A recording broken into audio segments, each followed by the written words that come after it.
I spent 4 years working toward a promotion at my company, turned down 2 outside offers to stay loyal, and then found out the position had been quietly promised to someone else the entire time, without anyone telling me. I want to start by saying that I'm not someone who complains. I never have been.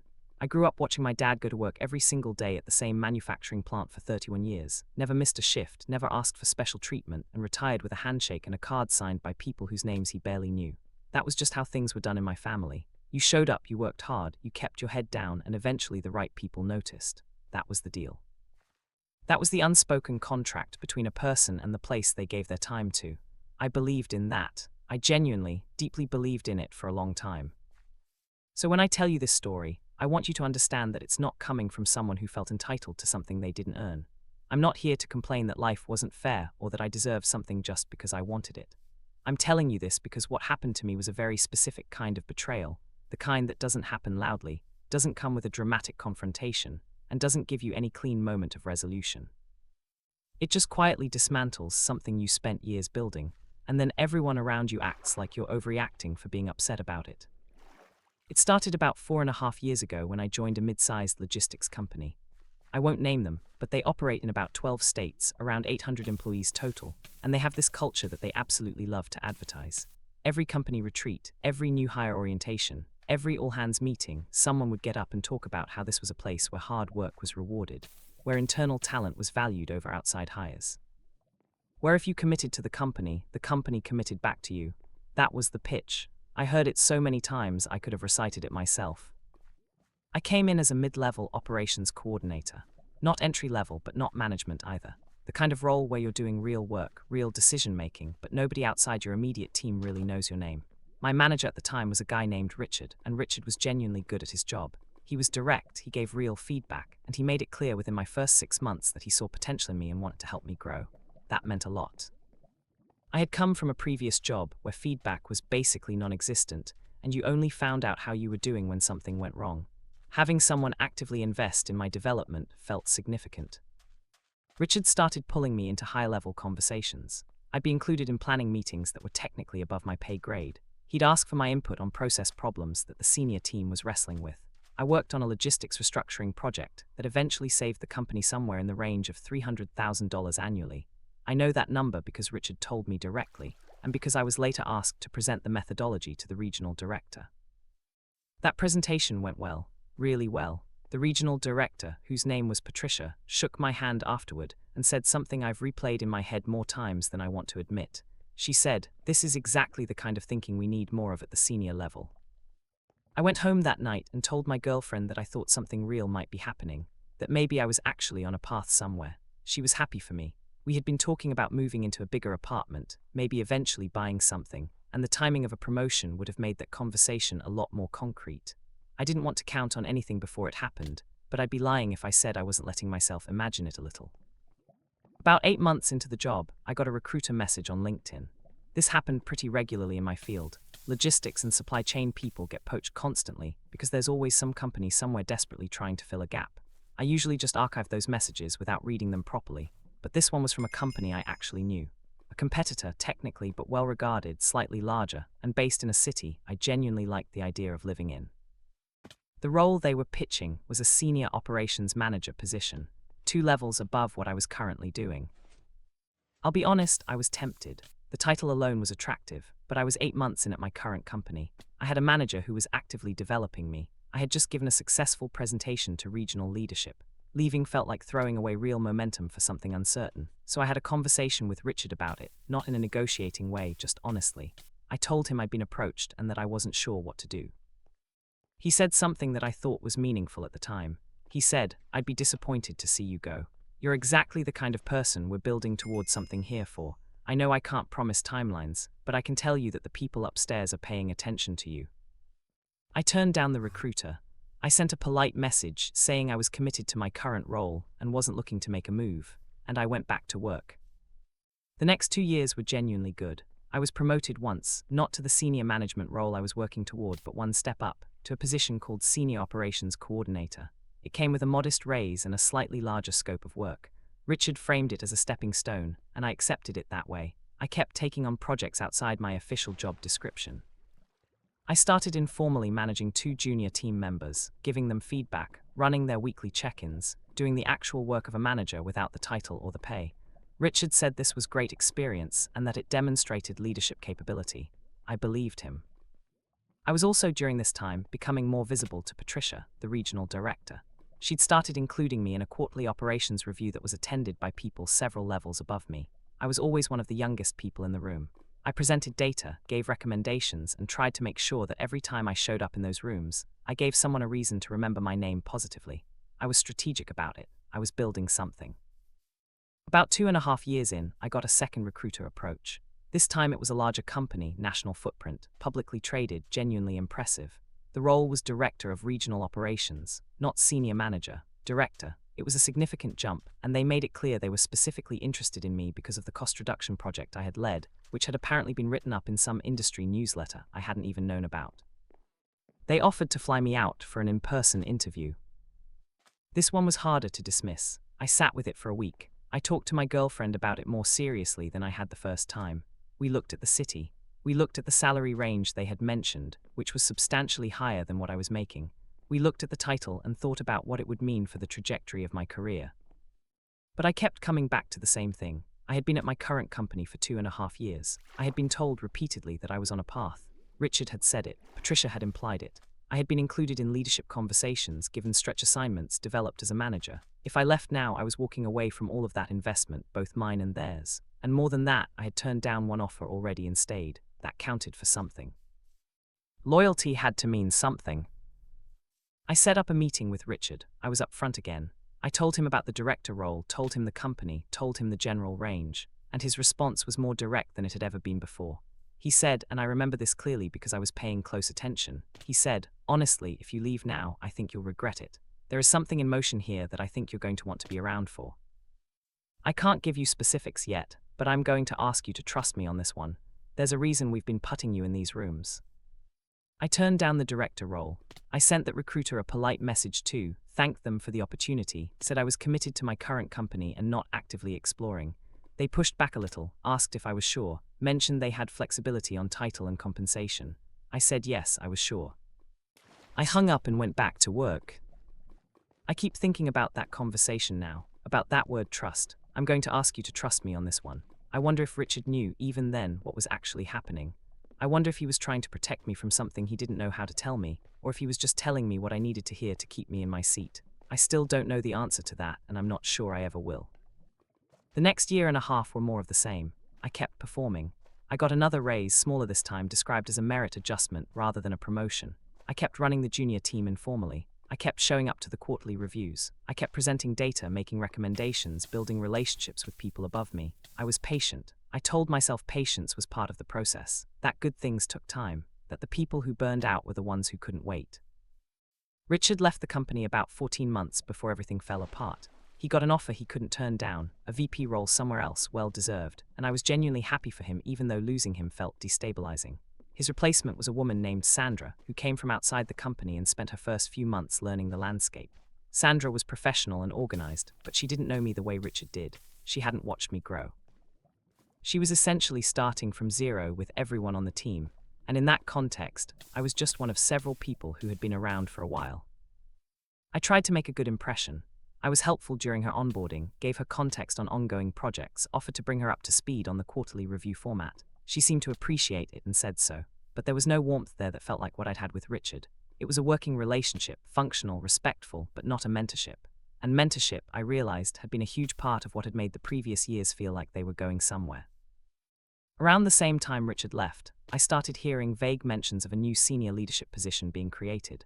Not just a promotion of an existing role, but a brand new position. Director of Operations, Central Region. A real director-level title, the kind of thing that came with actual authority, budget responsibility, a team of managers reporting to you. The kind of role I had been working toward for 4 years without ever having that exact conversation explicitly. When I heard about it, something clicked. This was it. This was what Richard had been referring to when he told me to trust him. This was what something in motion meant. I went to Sandra and expressed my interest formally. I asked about the process for internal candidates, whether there was going to be a posting, what the timeline looked like. She said she appreciated me saying something and that she would pass along my interest to Patricia. I also sent Patricia a brief email, professional, not pushy, reiterating my interest and noting that I had been working toward exactly this kind of scope for the past 4 years. Patricia replied quickly and warmly. She said she knew I was interested and that she valued my contributions and that the process would be moving forward soon. I felt good about it, better than good. I felt like 4 years of patience was about to pay off in the way I had been promised it would. 3 weeks later, they announced the hire. Internal announcement, company-wide email, the whole thing. It wasn't me. Here's part 2 of 4, approximately 15,000 characters. The name in the email was Daniel Hewitt. I had to read it twice, then a third time. I sat at my desk staring at my monitor with this very specific kind of stillness that you only experience when something happens that your brain genuinely doesn't know how to process. Like the information is arriving, but the meaning of it is taking a moment to catch up. Daniel Hewitt, Director of Operations, Central Region. Effective the 1st of next month. I didn't know Daniel Hewitt. That was the first thing that registered. In 4 years of working at this company, attending leadership meetings, being in rooms with senior people, I had never once heard that name. He wasn't internal. He wasn't someone who had been quietly being developed the way I thought I had been developed. He was an outside hire. They had gone outside, found someone, and given him the role that I had spent 4 years building toward, that I had turned down 2 external opportunities to stay and earn, that multiple people had strongly implied was the direction my career was heading. I closed my laptop. I picked up my phone, put it back down, picked it up again. I didn't know who to call. My girlfriend was at work. My closest friend from the office, a guy named Marcus, was in a meeting. I just sat there for a few minutes doing nothing, which is not something I normally do. I'm a person who processes things by doing things, by making lists, by taking steps, by moving forward. But in that moment, I genuinely couldn't figure out what the first step was supposed to be, because the situation I was in wasn't one I had ever mentally prepared for. I had prepared for the possibility of being passed over for someone internal. I had thought about that. If someone else at the company had been given the role, someone who had also been working toward it, who maybe had more experience in certain areas, I would have been disappointed, sure, but I could have understood the logic. Internal competition is real. Not everyone who works hard gets the thing they're working toward, and I knew that. I had made peace with that possibility. But an outside hire, that was different. That meant that at no point during the entire process of creating this role, defining it, deciding what kind of person they wanted in it, and going out to find that person, at no point had anyone looked at the people they already had and thought that someone internally was the right fit. Or if they had looked internally, they had looked and decided against it without telling anyone, without telling me. Without giving me a chance to make a case for myself in any formal way, without so much as a conversation. The announcement email was enthusiastic in that corporate way that announcement emails always are. Daniel brought extensive experience in multi-region logistics operations. He had a strong track record of building high-performing teams. The company was thrilled to welcome him aboard. There was a photo. He looked like a completely normal person, which somehow made it worse. I don't know what I expected, someone who looked obviously more qualified than me, maybe, but he just looked like a regular guy in a business casual shirt smiling at a camera. I forwarded the email to my personal address almost reflexively, without thinking about why. I think part of me just needed it to exist somewhere outside of the work ecosystem, somewhere I could look at it and confirm it was real. Marcus texted me around noon. He'd seen the announcement. His message just said, "Did you know about this?" I said no. He replied, "That's messed up." That was the entirety of the conversation for a while, which told me that even someone who wasn't directly affected recognized immediately that something wasn't right about the situation.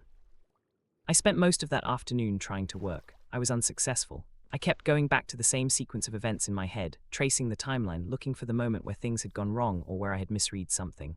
Had I been too subtle about my interest? No, I had explicitly told Richard twice. I had told Sandra directly. I had emailed Patricia. Had my performance slipped somehow?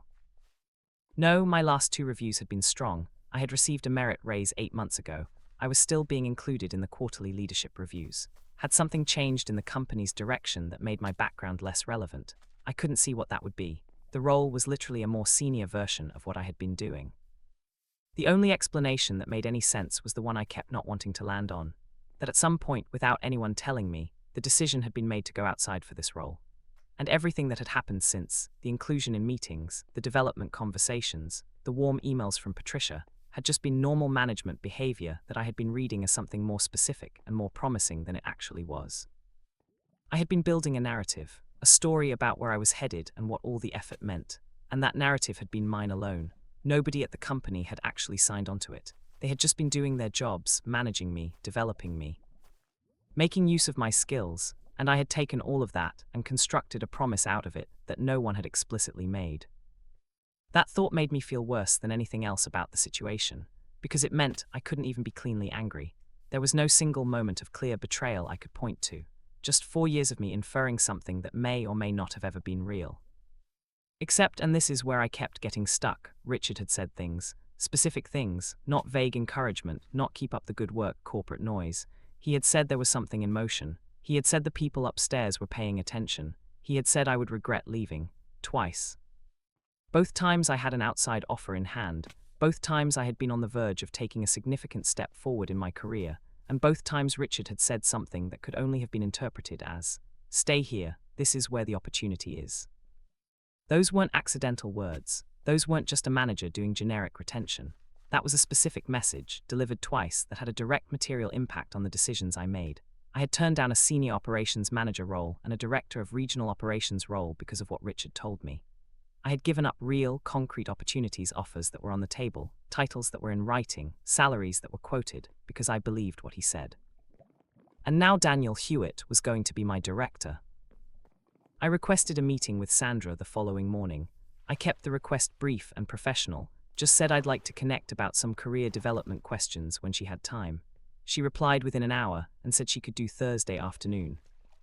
Thursday felt very far away. I spent Wednesday trying to figure out what I actually wanted from the conversation.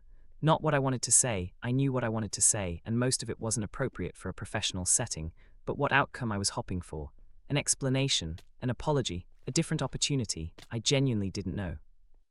Part of me just needed someone who was actually inside the decision-making process to sit across from me and acknowledge that I had been told things that led me to make choices, and that those things had turned out not to be true. Marcus and I had lunch Wednesday and talked through the whole thing. He'd been at the company about as long as I had, though in a different department, and his perspective was useful because he was outside the immediate situation but knew the company culture well. His take was straightforward. They probably didn't think of you for that role because they didn't think of you for that role. Richard said what he said to keep you around. Companies do that. It's not malicious exactly, it's just, they needed you where you were, and the easiest way to keep you there was to make you feel like something bigger was coming. I sat with that for a moment. I said, so he just lied to me. Marcus shrugged. He probably didn't think of it as lying. He probably told you the most optimistic version of how things could go, and then things went differently. Managers do that constantly. They want to retain good people, and they don't have the authority to actually promise anything, so they just sort of imply. I turned down a director title, I said. Marcus looked at me for a second. Yeah, he said, that part's bad. Thursday arrived. I went into Sandra's office at 2 in the afternoon, closed the door, sat down across from her. She had a notepad in front of her and a coffee cup with a company logo on it, and she looked professionally warm in the way that HR-trained managers always do when they sense a difficult conversation is about to happen. I was calm. I want to make sure that comes across. I was genuinely calm, not suppressing anger, not white-knuckling my way through it. I had decided I was going to have the conversation like an adult, lay out the facts, and ask direct questions. I started by saying that I wanted to talk about the Director of Operations announcement and what it meant for my own trajectory at the company. Sandra nodded. She said she completely understood why I'd want that conversation, and she appreciated me bringing it to her directly. I walked her through the timeline. 4 years at the company, 2 external offers turned down, consistent performance, merit raises, inclusion in senior meetings, the conversations with Richard, my explicit conversations with her and the email to Patricia expressing interest in the role. I laid it all out evenly, without drama, just as a sequence of events that had a logical conclusion that hadn't materialized. Sandra listened. She didn't interrupt. When I finished, she was quiet for a moment, and then she said something that I have thought about almost every day since. She said, I want to be honest with you, and I hope you take this in the spirit it's intended. The decision to bring Daniel in was made before I came on board. Patricia made that call before my start date. I wasn't part of the process, and I didn't know it was happening until the announcement was being drafted. I found out maybe 3 days before you did. I stared at her. She continued, I don't know what conversations happened before I joined. I don't know what was said to you or what was implied. What I can tell you is that the decision was already made, and based on what you're describing, it sounds like it may have been made for some time before it was announced. There it was, the clearest thing anyone at this company had ever said to me about my actual situation. Sandra, who had no stake in protecting the history of decisions she hadn't been part of, just told me plainly, the outcome was decided before you ever formally expressed interest, before you sent the email to Patricia, possibly before you turned down the second outside offer, possibly before you turned down the first one. I asked her directly, do you know when the decision was made? She hesitated for just a second, then she said, I've heard that Daniel was in conversations with Patricia for about a year before the announcement. A year? The director role I had been working toward had been quietly in the process of being filled by an outside candidate for an entire year while I was showing up to quarterly leadership reviews and presenting data and staying loyal and telling recruiters I wasn't interested, while Richard was telling me to trust him, to stay, that there was something in motion. That had all been happening while the company was in active conversations with the person they had already decided they wanted. I kept my face neutral. I thanked Sandra for being honest with me. She said she wanted to talk about what options might exist for my development going forward, and I said I appreciated that but needed a few days to think before having that conversation. She said she understood completely. I stood up, shook her hand, and walked back to my desk. I sat down, opened my laptop, and pulled up LinkedIn for the first time in almost 2 years. Here's part 3 of 4, approximately 15,000 characters. I want to be clear about what opening LinkedIn felt like in that moment, because I think it's easy to read that and picture someone dramatically rage quitting, emotionally spiraling, making an impulsive decision. It wasn't like that. It was quieter than that, and in some ways that made it more serious. It wasn't a reaction, it was a conclusion. I had spent 4 years operating under a set of assumptions about the place I worked and what my investment there meant. Those assumptions had just been corrected, calmly and completely, by the only manager I had encountered who seemed willing to tell me the truth. The math was now different, the variables had changed, and I was someone who, when the variables changed, updated my approach. That's not emotional, that's just logical. Opening LinkedIn was a logical response to new information. I didn't do anything that afternoon except update my profile. Small things made sure my recent projects were listed, sharpened the language on a few bullet points, updated my headlines slightly. I didn't reach out to anyone. I didn't toggle the open to work setting. I just made sure that if someone came looking, what they found was accurate and current. It took about 20 minutes and then I closed the tab and finished my workday. That evening I had a long conversation with my girlfriend. She had known something was off since the announcement 2 days earlier. I had told her briefly, but I hadn't gone into the full detail because I was still processing it myself. I walked her through everything, the timeline, the 2 offers I'd turned down, what Richard had said, what Sandra had told me that afternoon. She listened to the whole thing without interrupting, which is something I've always appreciated about her. She doesn't try to fix things while you're still explaining them. When I finished, she was quiet for a moment, and then she said, okay, so what do you actually want to do? Not what should you do, not what are you going to do, what do you want to do? There's a difference, and she knew that, and the fact that she asked it that way made me think more clearly than I had in days.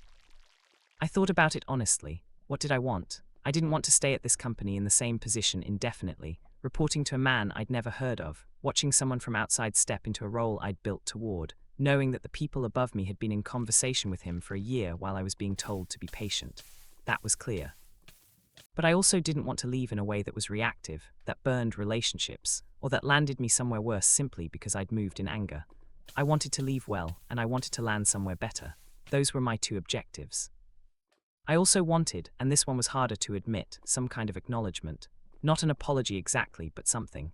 Some recognition from someone inside that organization that what had happened wasn't okay, that I had been told things that affected my real-world decisions, and that those things had turned out not to reflect reality. I didn't need them to feel guilty. I just needed someone to say, out loud, in a conversation, yes, we can see how this looks from where you're standing, and we understand why you feel the way you feel. Whether I was going to get that was another question entirely. The following week was strange. Daniel Hewitt's start date was still 2.5 weeks away, but the announcement had already shifted the energy in the office in ways that were hard to pinpoint but impossible to miss. People were being careful around me. Not unkind, nobody was unkind, but careful. The way people are careful around someone who has just received bad news when they're not sure how that person is handling it. Marcus would check in with a look more than words. A few colleagues who knew my history at the company sent me brief, vague messages that basically amounted to, that was weird and I'm sorry. Nobody said anything directly. Nobody wanted to be the person who made it into a bigger thing.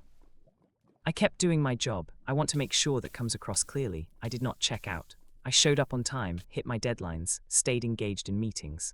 partly because that's how I'm wired, and partly because I had enough self-awareness to know that the moment my performance slipped, any future conversation about what had happened to me would be colored by that. I wasn't going to give anyone the narrative that I'd fallen apart. I was going to leave on my terms, and that meant performing until the moment I walked out the door. I sent 2 emails in that second week. The first was to a recruiter I had ghosted almost 18 months earlier, the one from the national company who had offered me the director of regional operations role.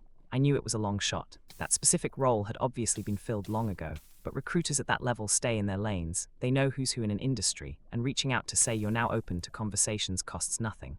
I kept the message brief and professional. Said I had been heads down on some significant projects, but that my circumstances had changed, and I was open to hearing about relevant opportunities. Sent it on a Tuesday morning. The second email was to a former colleague named Priya, who had left the company about 2 years earlier to join a smaller regional logistics firm where she'd moved quickly into a leadership role. We'd stayed in loose contact, the occasional message when something industry relevant came up, a comment on LinkedIn now and then. I trusted her read on the market and on my own strengths, and I wanted a real conversation with someone who knew my work and wasn't inside the current situation. I asked if she had time for a call. She replied within a few hours. We talked that Friday evening. I gave her the condensed version of what had happened, and her reaction was immediate and unsurprised in a way that was both validating and mildly depressing. She said that company has always done that. They're really good at making people feel like they're on a path without ever actually committing to anything. I left for exactly that reason. She paused and then said, "You should have left when I did." I laughed because what else do you do with that? But then she got practical, which was why I'd called her. She asked me about the director role I'd turned down, the national company. I told her the details. She knew the company had some contacts there, said the hiring manager for that division had moved on, but that the company's reputation had actually improved in the past 18 months. She said if I wanted, she'd put my name forward to someone she knew there. I said yes. The recruiter from that same company replied to my email 3 days later. His name was Greg, and he remembered me, or at least remembered the conversation, and he said they had a new opening that was actually a step above the previous role they'd pitched me. He sent over a brief description. I read it twice, then a third time.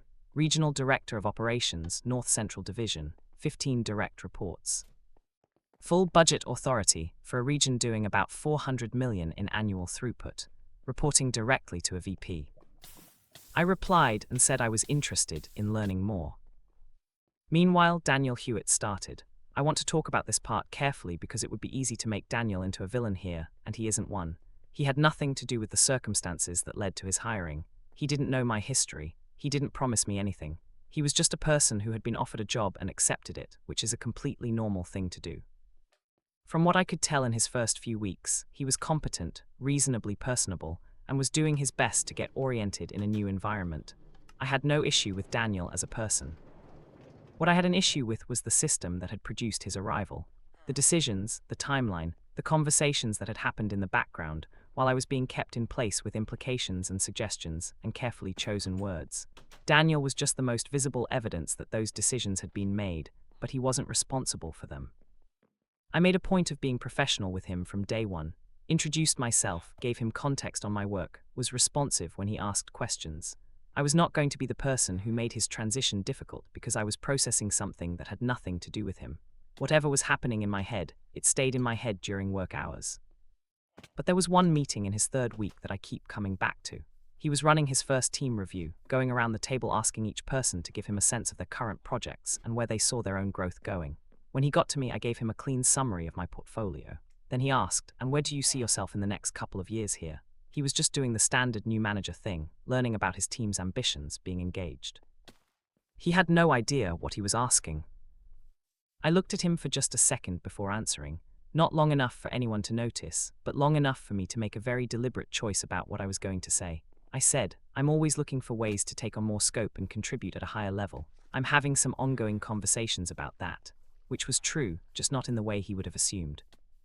He said, "Great, I'd love to be part of those conversations as I get more settled in."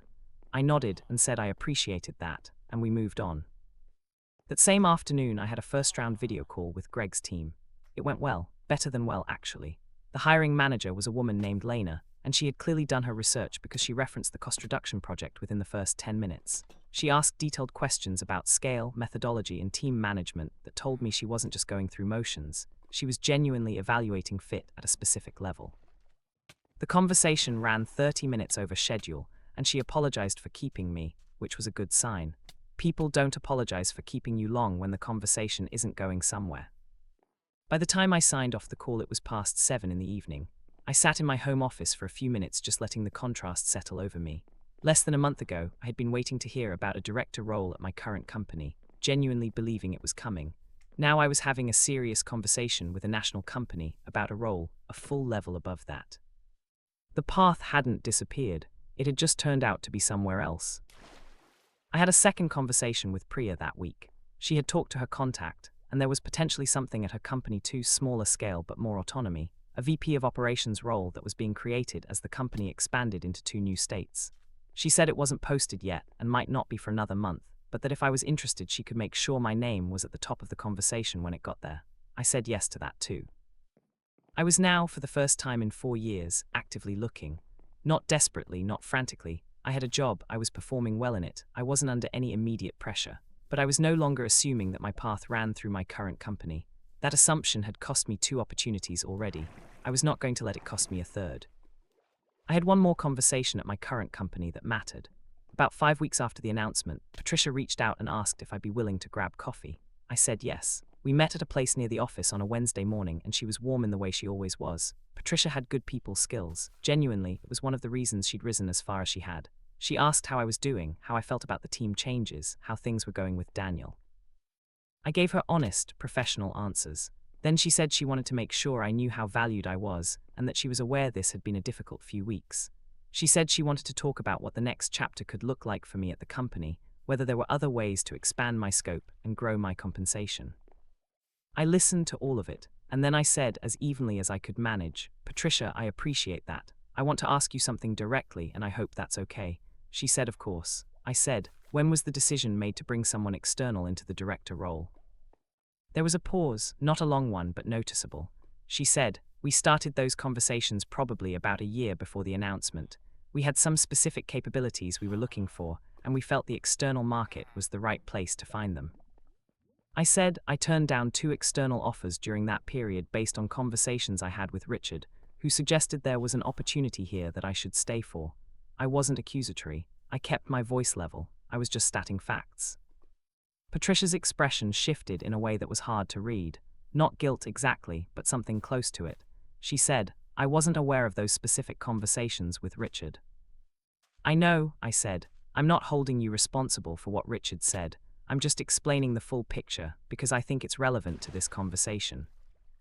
She nodded slowly, and then she said something that was the closest thing to an acknowledgement I was ever going to get from anyone at that company. She said, "I understand, and I'm sorry that the picture wasn't clearer." 8 words, that was it. I'm sorry that the picture wasn't clearer. It wasn't enough, but it was something. I'm sorry that the picture wasn't clearer. I thought about those words a lot over the following weeks.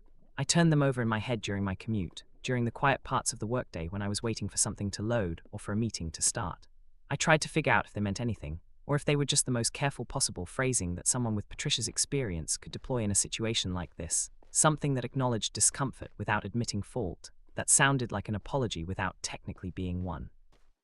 I landed somewhere in the middle. I think Patricia felt genuinely bad about how things had unfolded. I don't think she had sat in her office rubbing her hands together while I turned down outside offers. I think she had made a business decision, bring in someone external with a specific profile, and had not thought carefully enough about the people she had who might be affected by it, and had not thought at all about what those people might have been told by their managers along the way. That's not malice. That's just the particular kind of carelessness that happens when you're looking at a situation from a high enough altitude that the individual people below you stop being people and start being resources. That didn't make it okay, but it helped me understand it, and understanding it helped me stop being angry about it in the unproductive way. The productive version of that anger, the kind that motivates you to move, to act, to build something better, that I kept. The unproductive version, where you replay scenarios and imagine conversations and lose sleep over things you can't change, I let that go as best I could. It took longer than I'd like to admit. The process with Greg's company moved faster than I expected. Lena, the hiring manager I'd spoken with in the first round, pushed things along with a speed that felt almost aggressive by corporate hiring standards. Second round was 2 weeks after the first, a panel conversation with 3 people including the VP the role would report to. a man named Calvin who had been in logistics for over 20 years and asked questions that were specific enough to be genuinely challenging. I liked him immediately. He didn't ask the soft performative questions that hiring managers sometimes default to. He asked about failure, specifically, about a time I had made a call that turned out to be wrong and what I did about it. I gave him a real answer, not a polished one, and I could tell from his reaction that the realness landed better than polish would have. Third round was an in-person visit. They flew me out, which felt significant. They don't spend money on flights for people they're not serious about. I spent a full day at their regional office, met most of the leadership team, walked through the operation, had lunch with Calvin and two of his peers. By the end of the day, I had that particular feeling you get sometimes when you walk into a place and something just fits. The culture felt different. People talked to each other like they actually liked each other. There wasn't the low-grade tension I'd gotten so used to at my current company that I'd stopped noticing it. On the flight home, I thought about the past 4 years in a way I hadn't let myself think about them before, not as a story about betrayal, but as a story about information. For 4 years, I had been operating with incomplete information. I hadn't known that the company was capable of making major decisions quietly in the background, while the people most affected by those decisions kept working in good faith. I hadn't known that something in motion could mean nothing at all. I hadn't known that being included in senior meetings was a retention strategy as much as it was genuine investment. Now I knew all of those things, and they were useful things to know. Expensive lessons, but useful ones. The offer came 11 days after the in-person visit. Regional Director of Operations, North Central Division. The title I had been offered 2 years earlier was a level below this one. The base salary was 41% higher than what I was making. The bonus structure was real, tied to measurable metrics, not the vague, based on company performance, language my current contract used. Full benefits, a relocation package since the role was based in a different city, and a start date they left flexible because they said they understood I'd need time to transition properly. I read the offer letter 3 times, then I called my girlfriend and read it to her out loud. She was quiet for a second and then she laughed, not a surprised laugh, more like a relieved one, like something that had been held tight for a long time had just let go. She said, "Okay, so we're moving." We talked about it seriously that night. The city was one we both liked, had visited a few times, had loosely talked about before. The timing wasn't perfect, no timing ever is, but the opportunity was as close to perfect as I'd seen. She was freelance in her work and location independent, so the move itself wasn't a professional sacrifice for her. By the end of the evening, we weren't discussing whether, we were discussing when. I negotiated 2 things before signing. A slightly higher base, not dramatically, just enough to feel like I had advocated for myself, and an additional week of PTO in the first year to account for the transition. Both were agreed to without pushback, which told me they wanted this as much as I did. I signed the offer on a Thursday afternoon and then sat with it for a moment before doing anything else. Then I drafted my resignation letter. I want to talk about that part, because I think how you leave a job says something about who you are that is as important as how you performed while you were there. I did not write a letter that was cold or pointed or designed to communicate my grievances. I wrote a professional, appreciative letter that acknowledged what I had learned in 4 years, thanked the people who had genuinely invested in my development, and gave 4 weeks' notice, one more than the standard. I did that last part deliberately, because I wanted the exit to be orderly, and I wanted to make the transition as easy as possible for my team, including for Daniel, who had nothing to do with any of this and deserved not to be dropped into chaos by someone else's drama. I submitted the letter to Sandra. She read it at her desk while I sat across from her, which felt a little odd, but I let her take her time. When she looked up, she said she was sorry to see me go and that she hoped I knew my contributions had meant something. I said I did, and I meant it mostly. She asked where I was headed, and I told her. She raised her eyebrows slightly. She recognized the company and said, "That's a great opportunity." I said, "I think so too." Patricia sent me an email that evening. Personal, not the standard HR template. She said she had heard I was leaving and that while she was disappointed, she understood and that she wished me well. She said the company had been lucky to have me and that she hoped our paths would cross again professionally. It was a gracious message, and I replied graciously. I didn't bring up our coffee conversation. There was nothing left to say about it. My last 4 weeks were, genuinely, some of the better weeks I'd had at that company in a long time. There's a freedom in the clarity of an ending that's hard to explain until you've experienced it. I wasn't performing for an audience anymore. I wasn't trying to position myself or build towards something.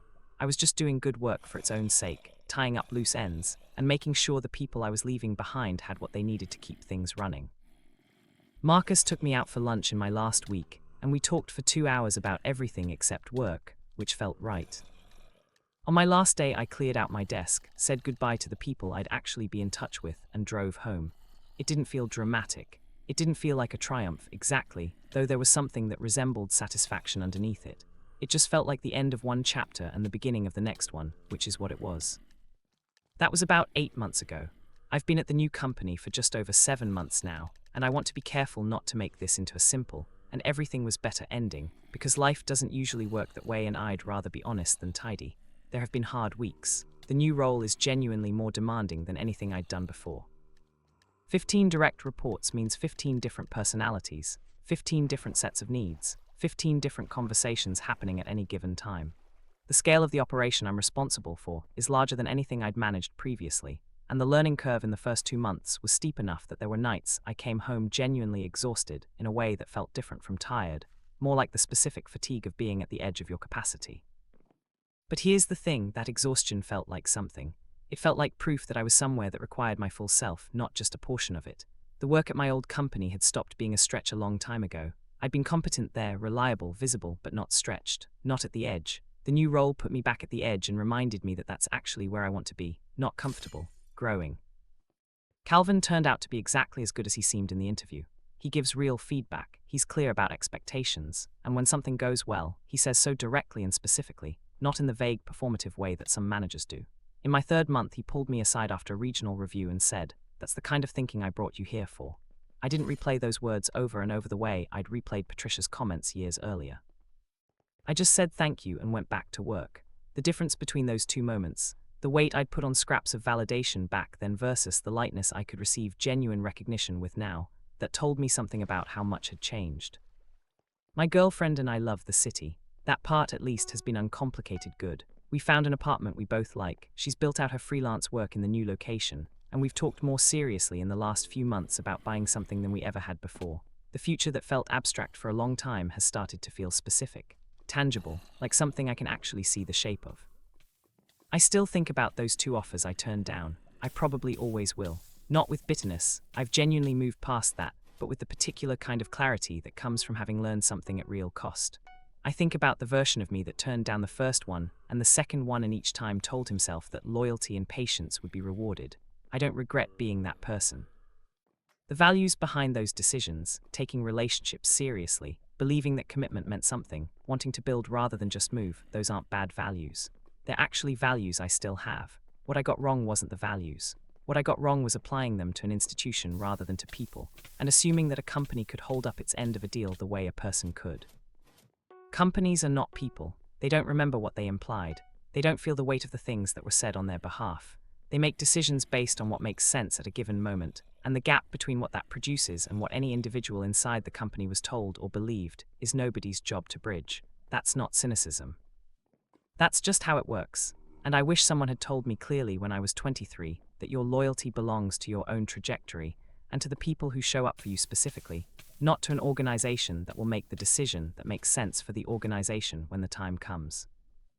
I don't know what Richard meant when he told me to trust him.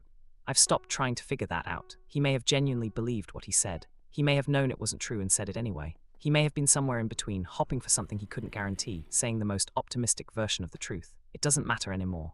What matters is that I know now what I didn't know then. Nobody's words mean more than the offer in your hand. Everything else is weather.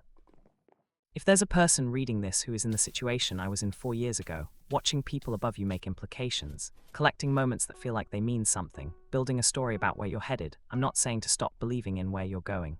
I'm saying keep the receipts, keep applying, keep the conversations going, stay open, because the opportunity that's actually meant for you might be waiting just outside the door you've been too loyal to walk through. I almost didn't walk through it. I'm very glad I did.